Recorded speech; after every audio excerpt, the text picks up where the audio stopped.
Bien, hermanos, para empezar el día de hoy, quiero que piensen en dos cosas. Miren, la primera de ellas, quiero que piensen en si hay cosas que hacemos por obligación.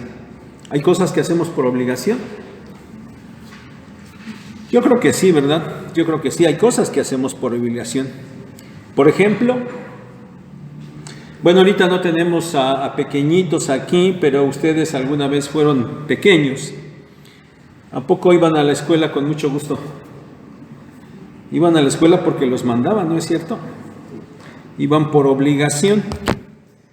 O que con este frío mañana a las 6 de la mañana se van a parar bien gustosos y se van a bañar con este frío y se van a ir a trabajar. Se van a ir a trabajar. Se van a ir a trabajar así. ¿O lo van a hacer por obligación?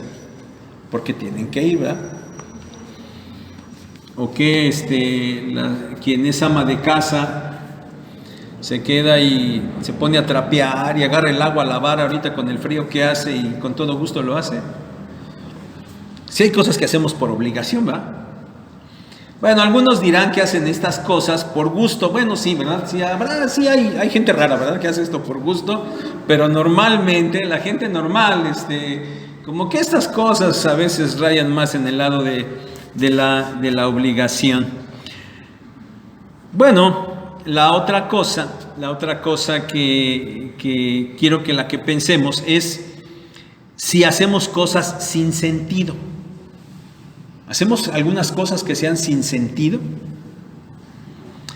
Tal vez inconscientemente, a lo mejor sí, inconscientemente, pero sí estoy seguro que hacemos cosas sin sentido. Y sin duda que esas cosas, miren, esas cosas que hacemos sin sentido se magnifican cuando estamos dejando lo más por lo menos. Entonces, esas cosas sin sentido se magnifican. Miren, les pongo unos ejemplos muy, muy burdos, como siempre. Hacer algo sin sentido y dejar lo más por lo menos es como si alguien que posea unos zapatos de 20,000 pesos. ¿Ustedes sabían que había zapatos de 20,000 pesos? Sí, yo no. Yo no me imaginaba que hubiera zapatos tan caros, pero bueno, hagan de cuenta que alguien tiene ahí unos zapatos de 20,000 pesos, pero los deja allí y se viene a un mercado de acá de Nesa y se compra unos zapatos de a 400 pesos. Y digo de 400 porque creo que ya no hay más baratos, ¿verdad? Ya no hay más baratos que eso. Pero bueno, imagínense eso. O como si alguien tuviera allí en la cochera de su casa un Ferrari del año y preferiría mejor viajar en un Pointer 2008. O como si alguien tuviera allá en su closet ropa finísima, ¿verdad? Que no sea de poliéster, sino ropa fina, ¿verdad? Y que de repente la dejara y se viniera a Nesa, al tianguis, allá en Las Pacas y comprara sus ropas usadas de a 5 pesos o de a 10 pesos y se las pusiera. ¿Ustedes creen que eso tuviera sentido? ¿Alguien que tuviera eso, hacerlo? Estaría dejando lo más por lo menos. Los Gálatas estaban dejando lo más por lo menos. Antes hacían cosas por obligación. Ellos estaban esclavizados a esas cosas que antes hacían. Pero un día ellos fueron justificados por su fe en Cristo. Y ahora ellos habían llegado a alcanzar una inigualable posición en Cristo. Ya no eran esclavos, ahora eran libres, pero ellos querían volverse a esclavizar a las cosas que antes hacían. Esto era algo sin sentido. Y así le parecía a Pablo. Y por eso Pablo sigue exhortando a los Gálatas a vivir en la libertad que Cristo les había otorgado. Los exhorta para que ellos no vuelvan y se esclavicen nuevamente al sistema religioso que antes practicaban. Abran su Biblia ahí en Gálatas Gálatas capítulo 4. Leímos dos porciones, del 1 al 7 y después del 21 al 26. Bueno, les tengo una buena noticia. No voy a abordar las dos partes, porque los tendría aquí como hora y media. Solamente vamos a abordar los primeros 7 versículos que también ya leímos. Y vamos a ver en esta porción cómo es que alguien puede dejarlo más por lo menos. Y vamos a considerar si nosotros no lo estamos haciendo así. Miren, Pablo sigue tocando el mismo tema. Yo espero que hoy, que es ya la tercera predicación sobre Gálatas, ya les esté quedando muy claro cuál es el tema que Pablo está abordando en esta carta. Pablo está exhortándoles para que no vayan tras las falsas enseñanzas de los judaizantes, para que pretendan guardar la ley para complementar la justificación delante de Dios. Justificación que ellos ya habían alcanzado y que solo la habían alcanzado por su fe en el Señor Jesucristo, no por las obras de la ley. Y ahora Pablo va a presentar un argumento muy fuerte, un argumento impactante. La posición que el creyente tiene en Cristo delante de Dios. Y Pablo inicia este argumento allá en los versículos 1 y 2, haciendo uso de un ejemplo que les era familiar a los gálatas. Era algo que sucedía allá en la sociedad romana en la cual ellos vivían. Y sin duda que les iba a sonar muy familiar. Pablo empieza en los primeros 2 versículos diciéndoles que si acaso un niño que tiene sus papás, se entiende que los papás o el papá es rico, tiene posesiones, este niño obviamente no es esclavo, es el heredero. Dice que ese niño pues no podía hacer uso de sus posesiones, porque era un niño, ¿verdad? Y mientras era niño, él debía estar bajo autoridad. Y Pablo menciona ahí bajo la autoridad de tutores y de administradores. Es decir, alguien tenía que decidir por él. Él no era libre de decidir lo que quería hacer con su vida o las decisiones que tenía que tomar. Los tutores tenían que decidir por él. Pero a la vez, esas posesiones que él tenía, no podía hacer uso de ellas, no podía disponer en qué se gastaba, qué se compraba, qué no se compraba. Él no podía hacerlo.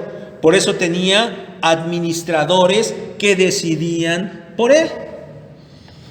Es decir, este niño realmente era dueño de todo, lo poseía todo, pero en realidad en ese momento, en su condición de niño, él no tenía nada en realidad.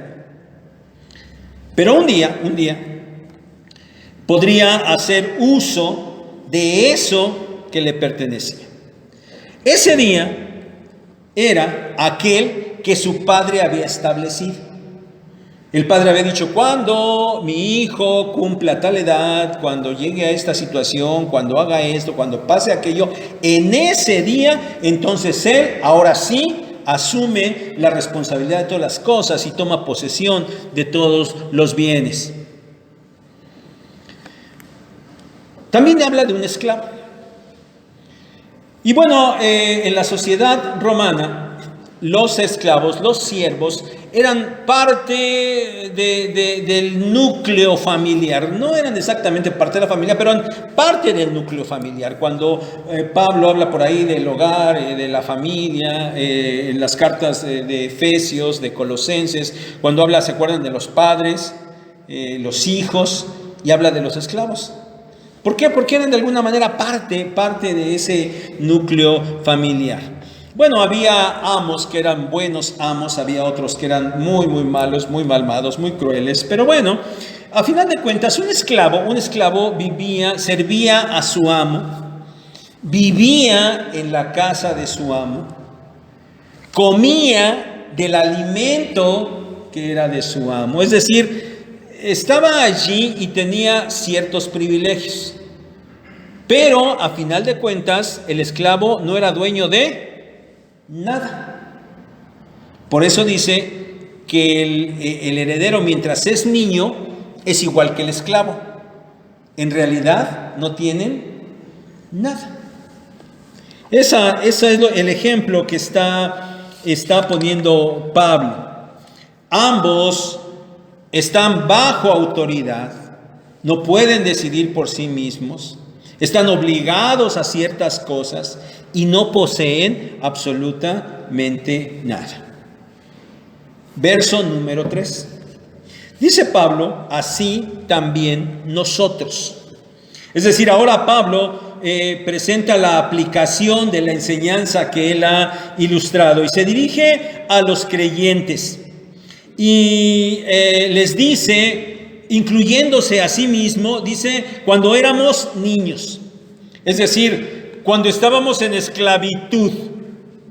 Miren, aquí ser niño no hace referencia a la niñez espiritual. Ya sabemos, ¿verdad? Todos nacemos de nuevo un día y nacemos y de alguna manera podemos decir somos recién nacidos espiritualmente y vamos creciendo y somos en un momento dado niños espirituales. Bueno, aquí Pablo no está teniendo en mente el asunto de esa niñez espiritual, sino está hablando de la niñez con base en el ejemplo que acaba de poner. Y entonces él lo que está diciendo es cuando se era niño, es decir, cuando había una condición de incredulidad, cuando se estaba fuera de la salvación debida a la gracia mediante la fe en Cristo. Entonces dice Pablo que cuando estaban en esa condición, estaban en esclavitud bajo los rudimentos del mundo. Estar en esclavitud es estar atado, estar en servidumbre. Y la palabra rudimentos hace referencia a aquello con lo que empieza una serie de cosas, es decir, lo inicial, lo básico, lo más simple. El ejemplo clásico es el abecedario. ¿Cuáles son los rudimentos del abecedario?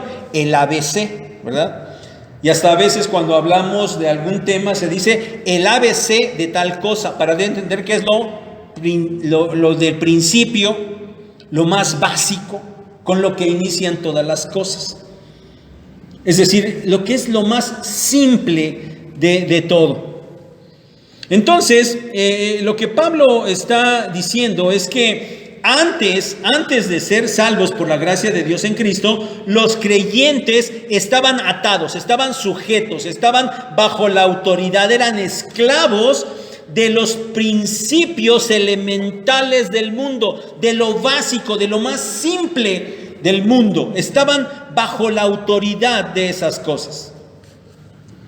Ahora, en el caso de los judíos, esos principios elementales estaban en la ley de Moisés. No es que la ley fuera mala, eso ya se quedó claro hace 8 días. No es que la ley era mala, la ley es justa, santa y buena. ¿Por qué? Porque venía de Dios. Pero en el sentido de la salvación contenía las cosas básicas, lo elemental. Y los judíos estaban antes esclavizados bajo esos elementos.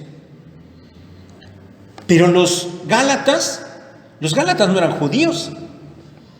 Ellos no conocían y mucho menos habían obedecido nunca la ley de Moisés. Sin embargo, en su idolatría tenían elementos religiosos a los cuales estaban obligados a obedecer. Estaban bajo esas normas para ellos intentar agradar a sus dioses. Los judíos estaban esclavizados bajo la ley, intentando agradar a Dios. Ahora los judaizantes decían, hagan eso para intentar justificarse delante de Dios. Y los gálatas, los gentiles, estaban atados bajo sus normas religiosas para querer, intentar ganarse el favor de sus dioses, para no ser víctimas de la ira de sus dioses, inclusive para ganarse la bendición de ellos. Y ambos grupos eran esclavos porque no querían hacerlo. Tenían que hacerlo porque no había otra manera, según ellos. Verso 4. Pero así como un padre, en el ejemplo que había puesto, un padre establecía un tiempo para que su hijo pudiera tomar lo que le pertenecía, es decir, que dejara de ser esclavo prácticamente. Bueno, de la misma manera, Dios había establecido un tiempo que cuando Pablo le está escribiendo a los Gálatas ya se había cumplido. Ese tiempo cuando Dios había enviado a su hijo, nacido de una mujer. Es decir, el hijo se había hecho hombre, se había identificado con los hombres. Y de igual manera, había nacido bajo la ley. ¿Para qué? Para identificarse con esa humanidad que estaba esclavizado bajo la ley. Versículo 5. El propósito de esto era redimir precisamente a los que estaban bajo la ley. Se nos recordó la semana pasada, espero que no lo olviden, que redimir es comprar, eso significa, ¿verdad? Redimir es comprar. Esto en el sentido de ir al mercado, porque ya saben que en esos tiempos se iba al mercado y ahí estaban los esclavos siendo exhibidos y alguien iba y compraba, adquiría a los esclavos, pagaba un precio por ellos. Bueno, la palabra redimir significaba que iba uno a ese mercado y pagaba el precio de ese esclavo para dejarlo libre. Para dejarlo libre. Eso es lo que significa redimir. Pues bien, los creyentes que estaban en esclavitud habían sido comprados, habían sido libertados por el Señor Jesucristo. El Señor había pagado el precio de su esclavitud con su propia vida en la cruz, para libertarlos precisamente de esa esclavitud de la ley. Pero vean, sigan viendo el verso 5. No solamente los había libertado, había algo más. No solamente había ido y decir, quedas libre, te puedes ir, ya, eres libre. Él los había llevado a una posición mejor, los había llevado a la condición de hijos mediante la adopción. Y creo que este concepto lo podemos entender perfectamente aún en nuestros días. Era una figura legal muy importante allá en el tiempo de Pablo, bajo aquella sociedad romana. Porque alguien que no era un hijo natural, aunque fuera alguien libre, pues de ninguna manera podía ser considerado un hijo si no era legalmente adoptado. Es decir, siguiendo con la misma figura, alguien podía ir al mercado, pagar el precio de un esclavo y decirle, eres libre. Pero por solo ese hecho, él no pasaba a ser hijo de aquel que lo había comprado, aquel que lo había libertado. No pasaba a ser su hijo, simplemente lo había dejado libre. Pero aquí Pablo está diciendo que el Señor, además de haber redimido a los esclavos, los había adoptado, los había hecho sus hijos. Los creyentes, miren, los creyentes no eran solo esclavos, sino que de manera natural ellos de ninguna manera eran hijos. Pues bien, Dios en Cristo los había libertado y los había adoptado. Ahora, legalmente, los creyentes eran hijos de Dios. Versículo 6. Como ya eran hijos, Dios les había enviado el Espíritu de su Hijo. ¿Quién es el Espíritu de su Hijo? Pues el Espíritu Santo. Cuando ellos habían sido rescatados, Dios también les había dado el Espíritu Santo. Y teniendo al Espíritu Santo y haciéndolos hijos, entonces ahora ellos podían exclamar como el Señor Jesucristo mismo: Abba, Padre. Miren, esta expresión Abba era la manera en la que un hijo se dirigía a su padre. Nadie que no fuera un hijo verdadero podía dirigirse al jefe de la familia llamándolo Abba. Sigamos con el ejemplo. Ahí en una casa había hijos legítimos, hijos legales del jefe de la familia, del padre de la familia, y había sirvientes. Los sirvientes de ninguna manera podían llegar y decirle: oiga, Abba, jefe, amo, padre de familia, tal vez, pero ellos no podían llamarle Abba porque no eran hijos. Solamente sus hijos podían llegar y decirle Abba. Miren, esta expresión no es una expresión propiamente de cariño, como se ha presentado por algunos, que han llegado a igualarlo con que la expresión Abba es como decirle papito. Ay, con mucho cariño. No, este sentido no es el correcto, no es el adecuado. De hecho, yo he llegado a escuchar a alguien que cuando está orando hasta dice papito. No es así. El término Abba no implica esto. Esto me parece que va mucho más en el sentido sentimental de nuestros tiempos, ¿verdad? En estas épocas donde hay todo el sentimiento, el sentimentalismo, y entonces sí, Abba es como decirle papito. No va por ahí el asunto. Lo que sí implica efectivamente es tener una total cercanía y confianza con el que era el Padre, pero sin la menor pérdida de respeto. Los hijos llegaban y con todo respeto se dirigían a su padre, pero con toda confianza y cercanía le decían Abba.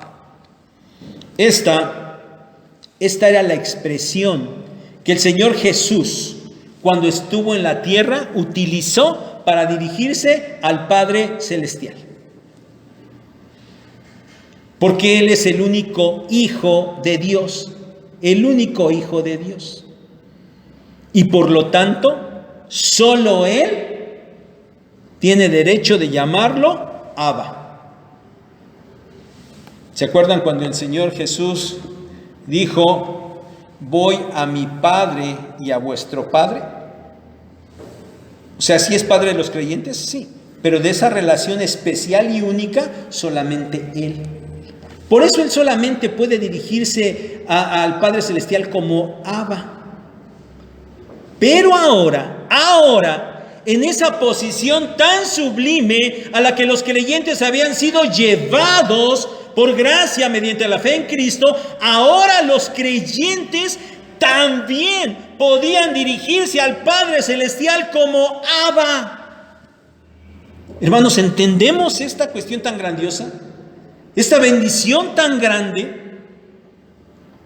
¿Qué tan grande privilegio es que los creyentes podamos dirigirnos al Padre Celestial como Abba, tal como lo hacía el Señor Jesucristo? Verso 7. Por esto que se ha dicho hasta aquí, es que los creyentes en primer lugar ya no eran esclavos, eran hijos. Y aquí en el verso 7 dice que precisamente por eso, por ser hijos, también ellos eran herederos de Dios. Herederos de Dios. Hermanos, qué posición tan grande, tan sublime, tan inigualable a la que los creyentes son llevados tan solo por la gracia de Dios, mediante la fe en el Señor Jesucristo. Por las obras de la ley, esclavos.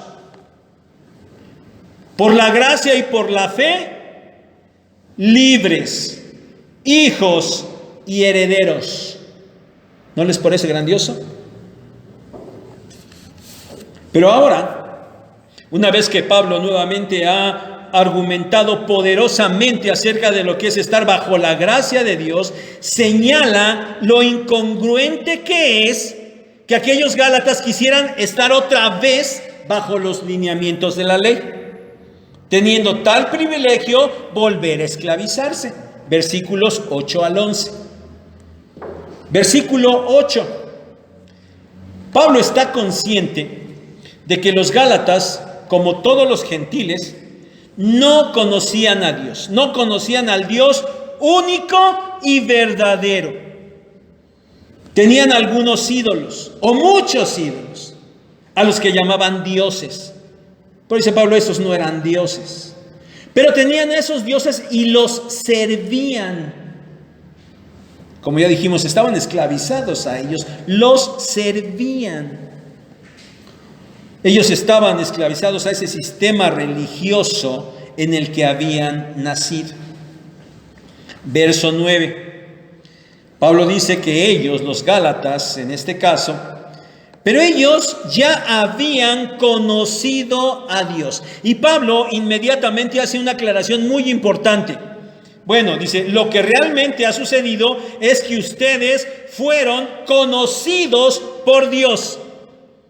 Era Dios el que había tomado la iniciativa. Recuerden que la palabra conocer va más allá del mero concepto de un conocimiento intelectual. La palabra conocer en la Biblia implica sí un conocimiento, pero que se adquiere más por una relación personal. Conocer es tener una relación, relacionarse con. Entonces, los gálatas no fueron quienes decidieron establecer una relación personal con Dios.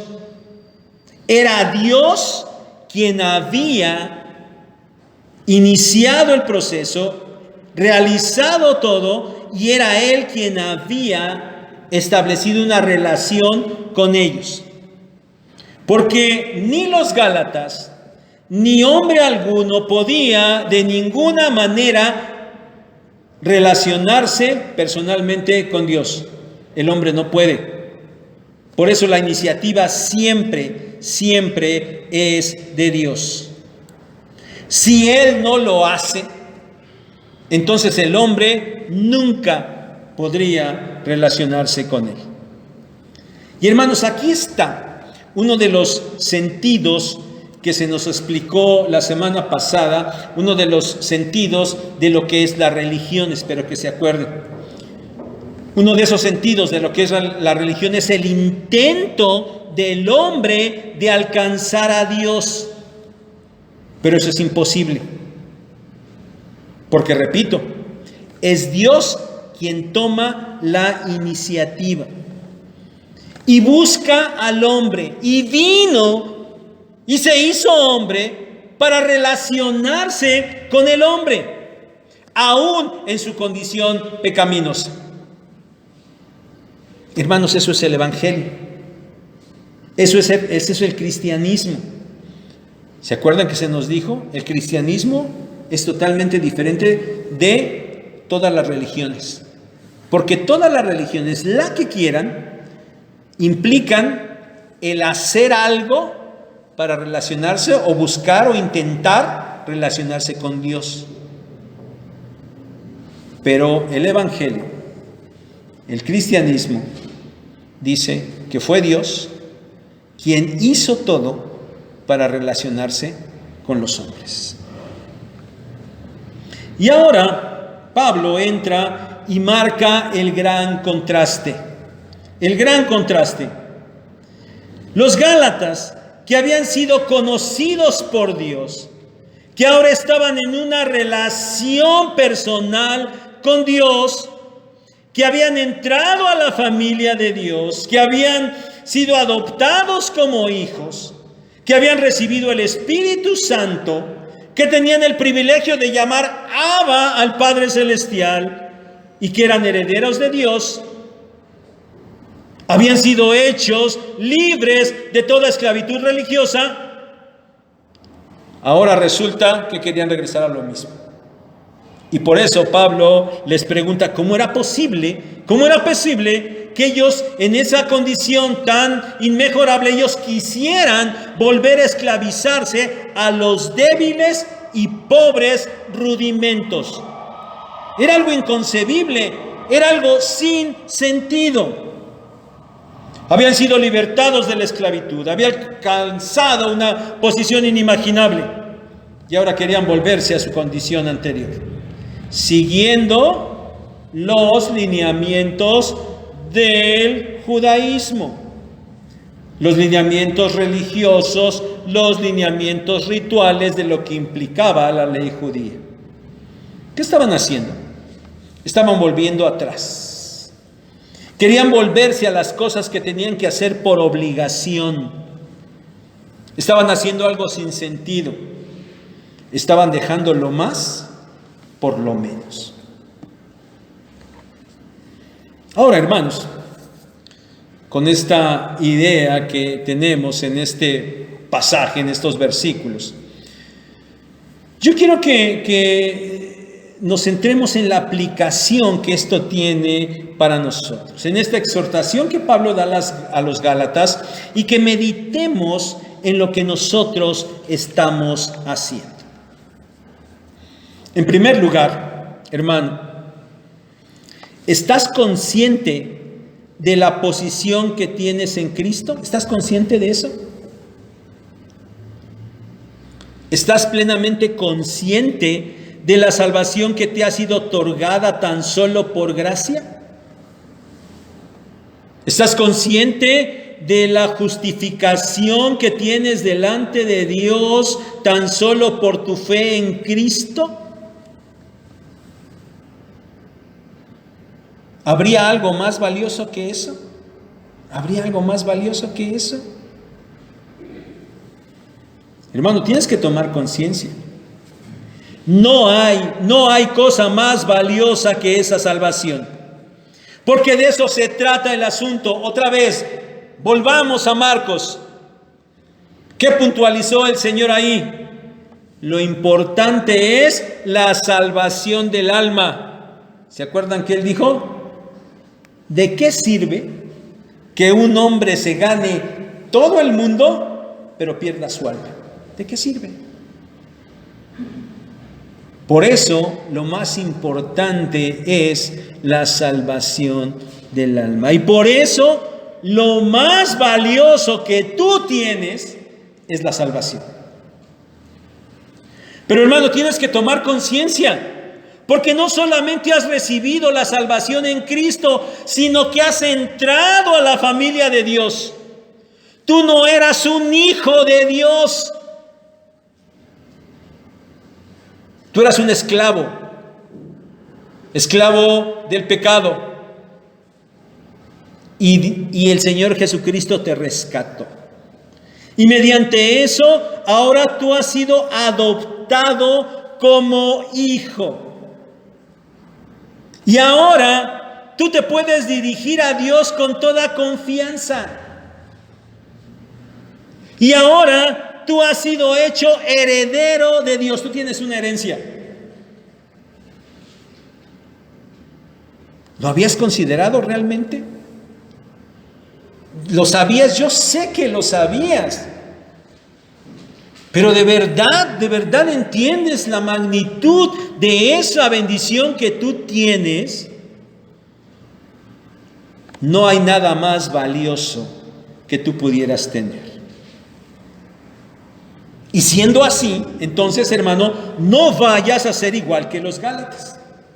Y entonces te quieras volver atrás, o de hecho te estés volviendo atrás, y quieras esclavizarte a los rudimentos del mundo.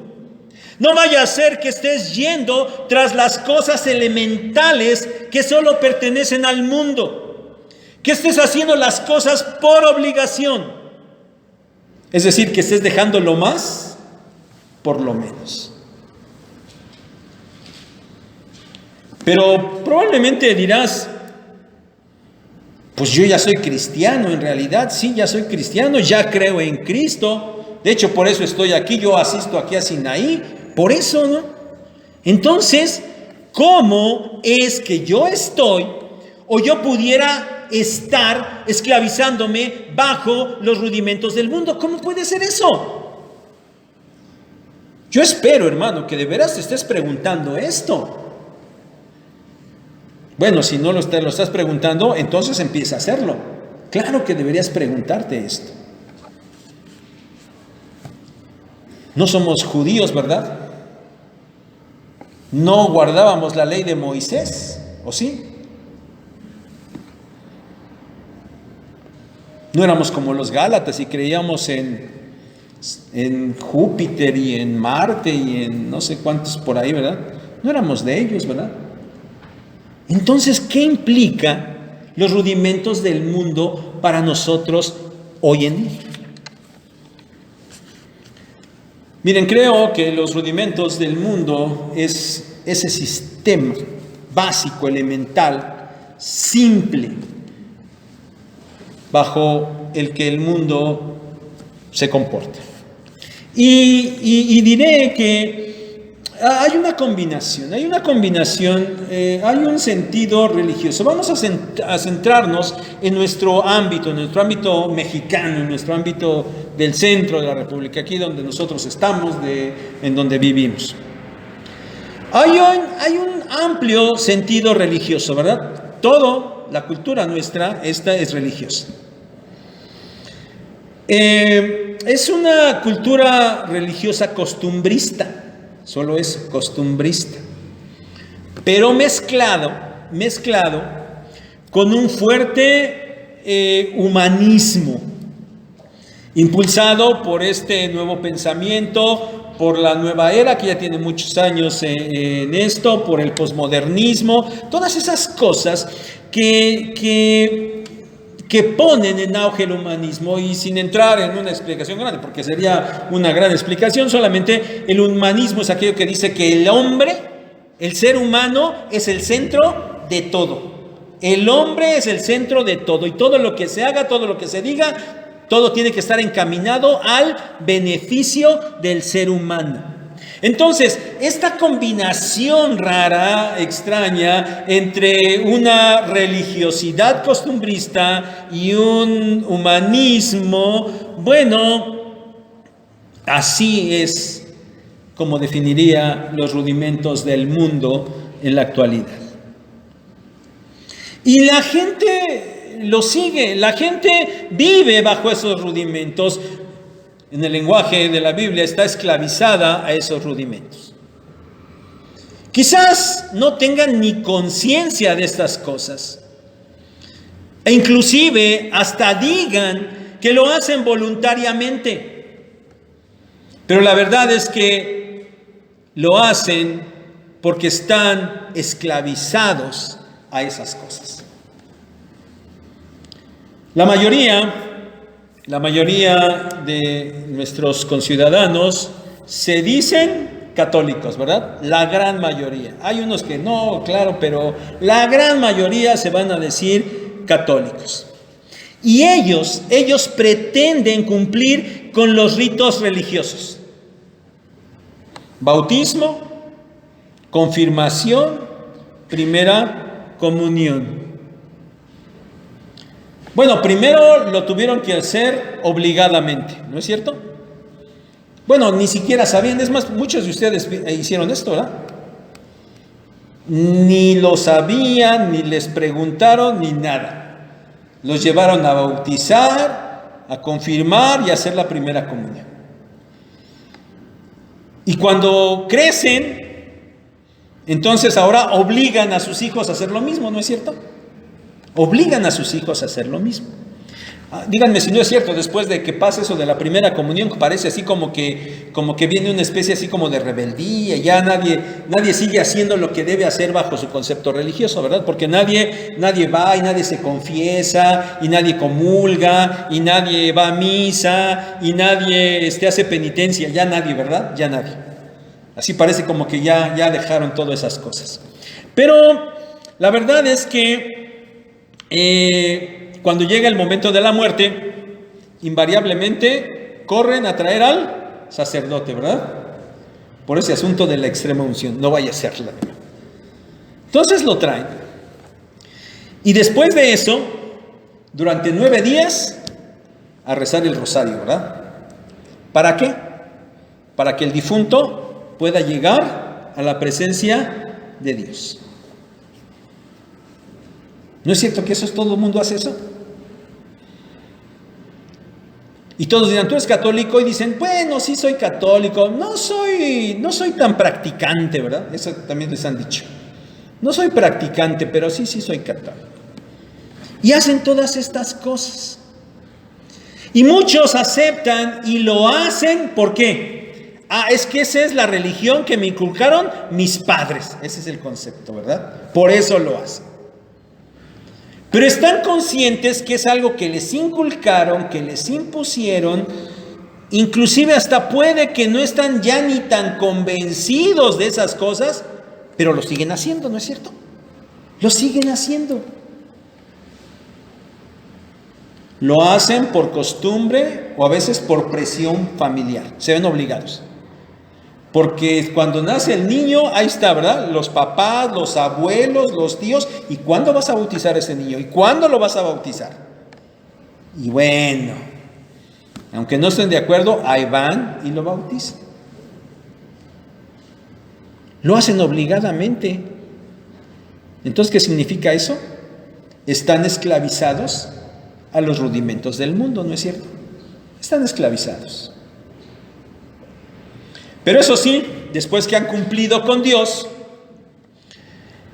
después de cada acto ceremonial, invariablemente, ahora van a servir a aquellos que no son dioses, a la otra parte que les dije de los rudimentos actuales, al yo, al humanismo, al yo, todo es para mí. Porque después que han cumplido con Dios, invariablemente viene la fiesta, ¿no es cierto? Aunque sea un bautismo. E invariablemente hay fiesta y le dan rienda suelta a agradar a su Dios moderno, al yo. Miren, en esta mezcla de situaciones, pensando en la parte religiosa, pretenden esas cuestiones rudimentarias del mundo, pretenden tener esa cuestión religiosa, a Dios o como le quieran llamar, lo quieren tener en una partecita de su vida. Es decir, parece que su vida está dividida en muchas cosas. Su familia, su trabajo, sus estudios, sus gustos, sus diversiones y lo religioso, oh Dios. Es decir, como lo que tienen ahí en un pedacito. Y cuando cumplen con eso a través de estos rituales, bueno, pues ya cumplieron con eso y ahora sí, después de aquello, buscarán siempre la satisfacción o la felicidad personal. Otra vez, esto es hacer de su yo el centro de todo, porque el yo es su Dios. Y ellos mismos se constituyen a sí mismos como sus propios dioses. Y tan es así, que aún lo religioso pretenden que esté a su servicio personal. Porque cuando hay problemas, ¿qué hacen? Ahora sí salen corriendo, ¿verdad? Y se van a Chalma, y se van a Juquilita, y se van a quién sabe dónde, ¿no? Y ahí van. Y prenden veladoras, y rezan rosarios, y cargan sus estampitas, o cargan sus, sus crucifijos, y hacen todo eso porque creen que haciendo eso, entonces van a lograrse el favor de Dios y la solución de sus problemas. ¿Qué están haciendo? Le están otorgando a esos actos y a esos elementos, le están otorgando un poder mágico, un poder místico. Hago esto y pasa esto. ¿Me equivoco? Eso hacen, ¿verdad? Pues es lo rudimentario en este tiempo. Esos son los rudimentos del mundo. Miren, hay otros que dirán que ellos no son religiosos, ¿verdad? son solo creyentes, ¿no? Son solo creyentes. E inclusive algunos hasta se van a decir que son ateos. Pero aún estos siguen bajo los rudimentos del mundo en la parte de ese Dios yo de su humanismo. Los invitan a los 15 años o a la boda, pero como no son religiosos o como son ateos, no van a misa, ¿verdad? Pero religiosamente se presentan en la fiesta, ¿no es cierto? Y religiosamente terminan borrachos. Ahora, si no hay fiesta ese fin de semana, religiosamente cumplen con el viernes social. ¿Por qué? Porque eso dicen todos, ¿no? Así hay que hacerlo. Es más, mis amigos me dicen que lo haga. Religiosamente cumplen con eso. Si no me creen, miren, vénganse al Oxxo los viernes, por ahí desde las 11 de la mañana, y van a ver un entrar y salir de gentes de todas edades, tanto hombres como mujeres, entrando al Oxxo y saliendo con su dotación de cerveza.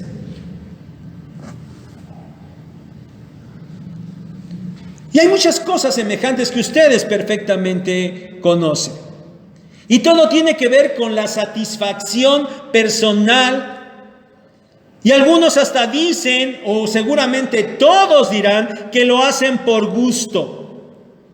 Y ciertamente se solazan en hacerlo, pero la realidad es que no pueden dejar de hacerlo. Porque tienen presión. Porque la sociedad, los amigos, sus compañeros de trabajo, de escuela, todos les están influyendo para hacer esas cosas. ¿Qué significa esto? Que en realidad están esclavizados a ellas.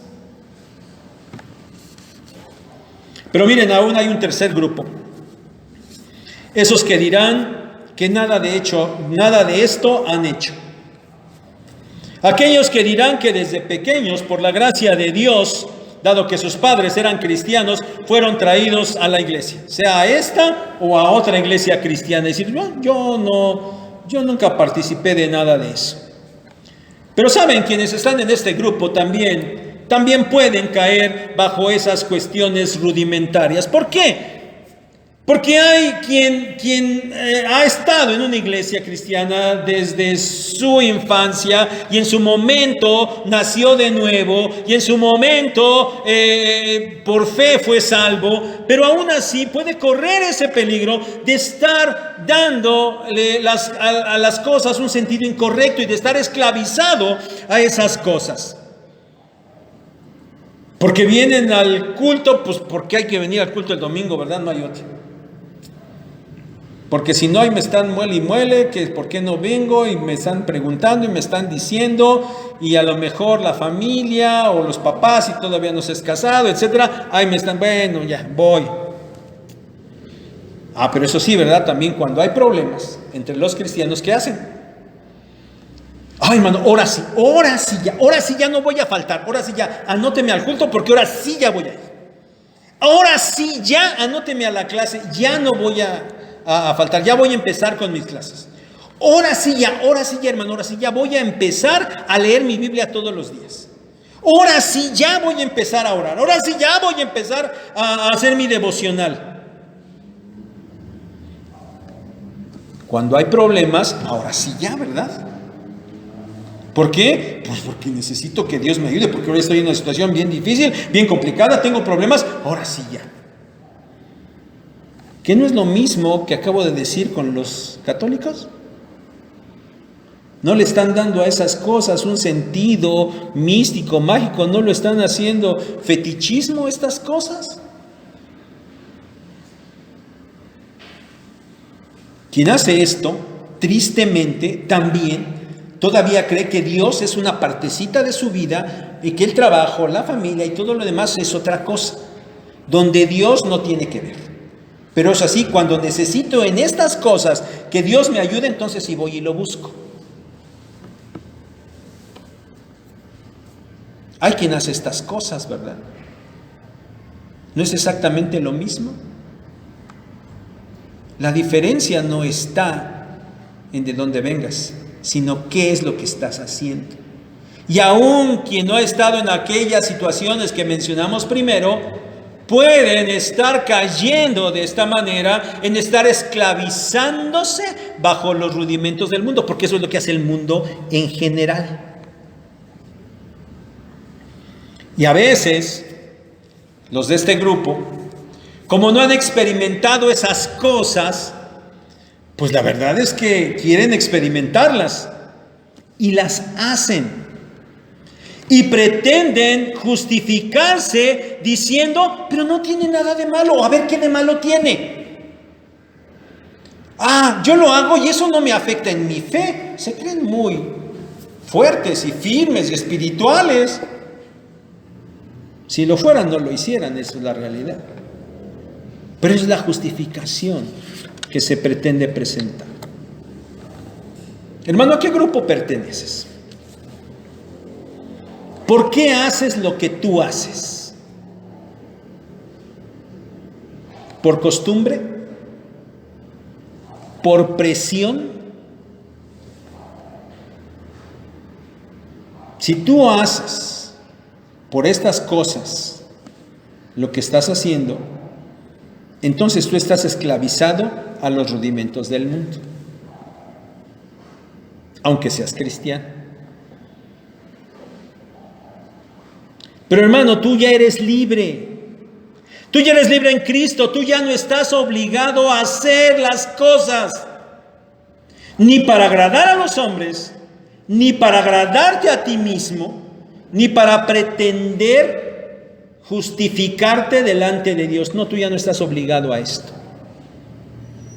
Tú ya tienes una posición inmejorable en Cristo. Eres libre. Pero hermano, que te quede claro, precisamente por eso, porque tú ya eres libre, en esa libertad debes hacer lo que a Dios le agrada. No porque te presionen, no porque te obliguen, no porque te sientas forzado a hacer las cosas, sino lo tienes que hacer por la posición que tú tienes delante de Dios. Por esa posición que Dios mismo te ha otorgado. No vayas a decir, bueno, sí, ya entiendo, soy libre en Cristo, entonces no tengo que ser religioso. Bueno, entonces voy al templo de cuando en cuando. Pero si hoy es puente largo, pues mejor me voy de paseo. Y si hoy es el cumpleaños de quién, mejor no vengo. Y si es esto, y si es lo otro, bueno, no importa. Al fin que no hay que ser religiosos. Bueno, asistiré cuando me nazca, cuando de veras lo sienta, porque no quiero ser hipócrita, ¿verdad? Entonces, cuando eso pase, entonces asistiré. No hay que ser religiosos. Y bueno, pues ahí leeré la Biblia cuando me nazca, cuando pueda, cuando lo sienta, porque no hay que ser religiosos. Y entonces no estudio la Biblia, no oro, no asisto, no ofrendo, no evangelizo. Porque no hay que ser religiosos, ¿verdad? Cuidado, cuidado. Porque eso es hacer uso de la libertad para satisfacer a la carne. Porque eso es usar la libertad como pretexto de libertinaje. Y no les abundo en esto, porque Pablo lo trata aquí a los Gálatas. En el capítulo siguiente. Y en la predicación del próximo domingo se abundará en este tema. Pero hermano, lo que hoy quiero que te lleves para concluir. Hermano, tienes una inigualable posición en Cristo. Eres libre. Valóralo. No lo menosprecies. Y por eso, hermano, no te esclavices a los rudimentos del mundo, a lo simple del mundo, a cómo el mundo actúa. No te esclavices a eso. No hagas aquello que en realidad no tiene sentido. No dejes lo más por lo menos. Dios les bendiga.